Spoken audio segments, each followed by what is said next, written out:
All right, so get this. The Eagles, right? These guys just came off totally wrecking the NFL last season. Like, we're talking wild card win over the Packers in the snow. Saquon went full beast mode. Jalen Carter straight up ended the Rams with a clutch sack. And then they torched the Commanders in the NFC title game. And the Super Bowl? Oh, man. They cooked the Chiefs. Mahomes, Kelsey, Andy Reid, all of them got demolished. Total domination. Fast forward 7 months, and now they're wrapping up training camp, trying to act all chill and laser focused like, yeah, we're moving on. But let's be real. How do you just move on from that? Still, they've got one preseason game left before things get real against the Cowboys at the Link, and everyone's acting like it's all good, but there's a little turbulence under the hood. So here's the deal. It hasn't been all smooth sailing this summer. No major disasters, nothing burning down, but there's definitely a few red flags. Like the backup dudes, not looking great, especially on the O-line and D-line, which, kind of important. If Mailata or Lane or Dickerson goes down, yikes. Their replacements are looking shaky. Kenyon Green, still not leveling up like Becton did last year at Stoutland U, which, by the way, is basically Hogwarts for linemen. And yeah, every team worries about depth, that's normal. But Toth and Pryor, these guys are getting bullied in practice. Even the Browns clown them in joint sessions, not a great look. Now the secondary, whew. Last season, they were lockdown city. Nobody could throw deep on these guys. But now Slay's gone. And Fangio's like, who's my CB2? And guess what? Nobody really knows. Ringo? Meh. Aguri Jackson? Not quite.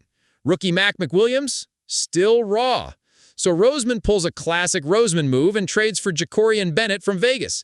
But he just got here. If he ends up starting week 1, man, that's kind of wild. Oh, and safety?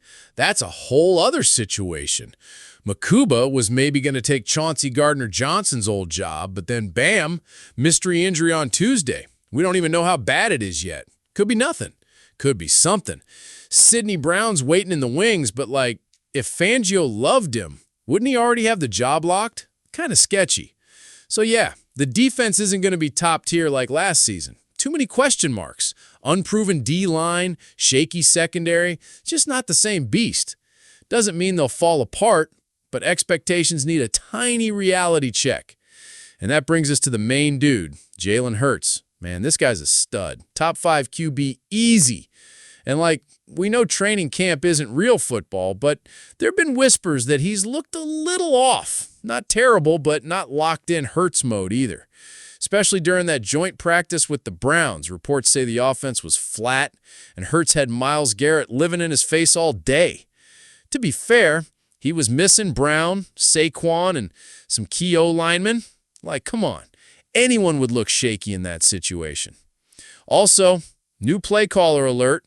Kevin Patullo is running the offense now. First time ever calling plays. Last time the Eagles tried that with Brian Johnson, didn't go great. The vibes were weird and the offense never totally clicked. That said, let's not freak out. Hurts apparently bounced back hard this week. Looked sharp Tuesday, lit it up Wednesday. So yeah, maybe things are settling in.